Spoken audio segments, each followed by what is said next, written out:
So you've just finished up the parts for your latest masterpiece and you're thinking to yourself, it could use a splash of color. See, sometimes to set off a piece, stain is the way to go.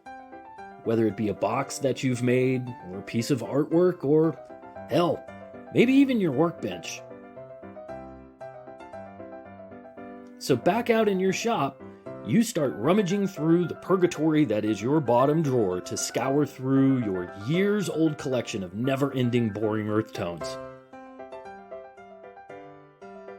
You'll do your due diligence and test those boring shades of beige to see what the dull hues will give you. And what you're seeing is uninspiring. So you decide it's time to spice things up, which is going to require you to pivot! So off to your local box store to see what they have in stock. And huzzah, you're in luck. They have color. Lots of colors. 200 colors. Next, you'll spend what seems like an eternity battling analysis paralysis before learning this is now the reality of trying to get those gentle olive and island breeze colors you have your heart dead set on. No, folks, when it comes to getting funky with color on your next wood project, you need to make a trip to your local craft store, because hiding in plain sight are these little rainbows in a bottle, and with just 5 bottles, you can have every color under the sun.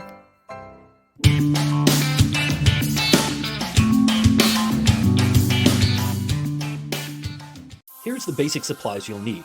First off, isopropyl alcohol. Readily available, inexpensive, and is absolutely vital to getting the best results possible with these inks. Next, a small painter's tray or two to contain the ink. Then, the inks themselves. This is all you need. A white, a black, a red, a yellow, and a blue. By thinning and mixing these 5 colors, you'll be able to get any tint you're after. Next, toothpicks are a perfect option for mixing your inks. To apply the ink, you'll need a bag of cotton balls. Lastly, let me warn you against getting these small sample kits you find online. These 0.5 milliliter vials, they will not last long. Save your $45 and go with the 5 2-ounce vials I showed earlier and you'll be ready to rock and roll. Before you stain your project, you'll want to sand to your preferred grit. Wipe all of the dust off with a towel or a tack cloth. Then glove up, because these inks will stain your skin. Disclaimer, Jared fancies himself as an artist, and Jared likes to get messy. If you don't like messes on your workbench, then you take better precautions than Jared did. Now let's get drunk on color. Right off the bat, I'm going to show how not to apply these inks. These inks are super concentrated, and if you apply directly to your wood without thinning with isopropyl, you're going to have 2 big problems. Number 1, obvious streaking, which is going to look awful and potentially ruin your project. And number 2, you will go through significantly more ink than is required. As we're all aware, pine is a temperamental wood type when it comes to coloring and can frequently have subpar results. So take this example I'm showing for what it's worth. For the yellow, I want to show how to properly apply these inks. Add a few drops of dye to your tray, then add a splash of isopropyl, mix and apply. There's no fancy mix ratio. If your color isn't vibrant enough, add more dye. If it's too vibrant, add more isopropyl. With even strokes, you can expect to get uniform coverage and a worthwhile stain. I recommend when using these trays to utilize as many of the smaller bowls around the perimeter as possible to make sure that you have enough ink. This will also allow for playing with mixtures.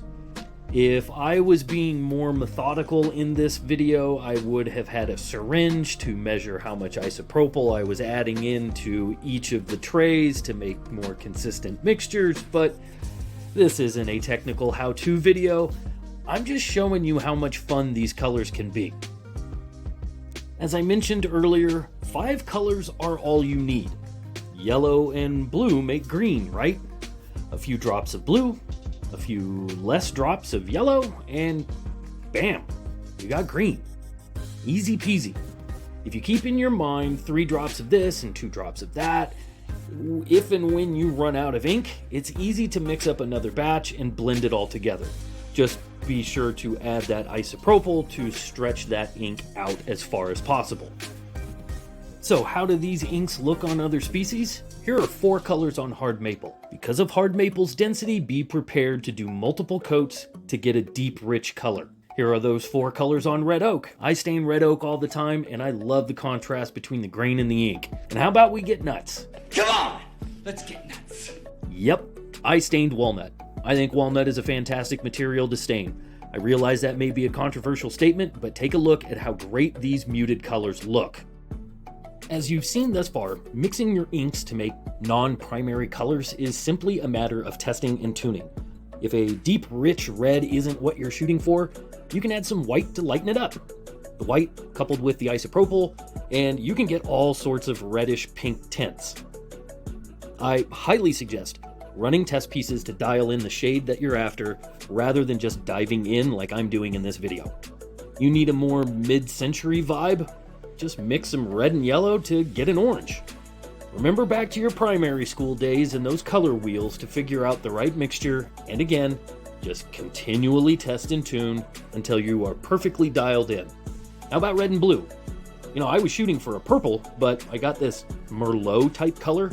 And I'll say this, if mixing colors isn't your thing, you can get 2-ounce bottles in violet, orange, green, etc., etc.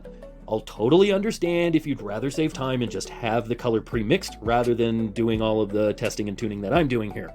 But I will say this, with just these 5 colors, the possibilities are endless and experimenting is much of the fun behind these inks.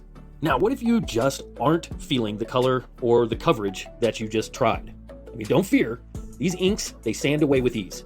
If you have a drum sander, in a matter of seconds, you can be back to bare wood.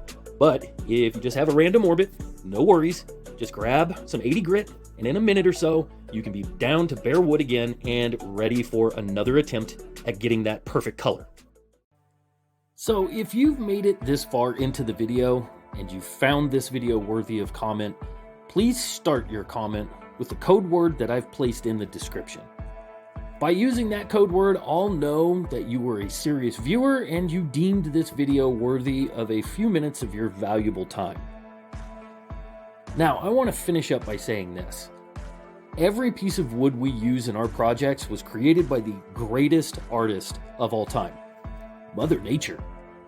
However, after we humans process Mother Nature's efforts into quote-unquote usable lumber, many of the unique characteristics are often discarded and tossed away as waste. Sadly, most times we're left with fairly bland material. I mean, sure, if money were no object, we'd all be using those high-dollar premium domestic or exotic species to make our work stand out. But sometimes the funds, they aren't there. And sometimes simply the project just isn't worth the cost of those premium materials. Do I think that every piece of wood should be stained red or blue? Hell no. But I firmly believe that coloring wood isn't taboo. Sometimes it's necessary. And as the phrase goes, variety is the spice of life, and color is fun. And color can help to make your work stand out. So, if you're anything like me, and you enjoy a pop of color every now and then give alcohol inks a try. I realize they aren't for every project, I will freely admit that. And these inks, they are not for the faint of heart. But if you like to experiment and play, then I think you'll find these to be a valuable addition in your shop. Thanks everybody for taking the time to watch, and I will see you in the next one.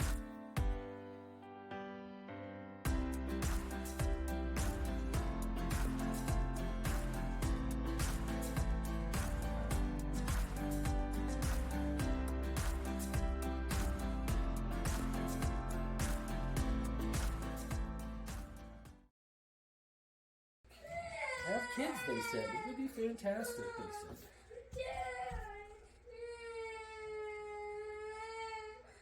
This is my last 20 seconds of the video right there.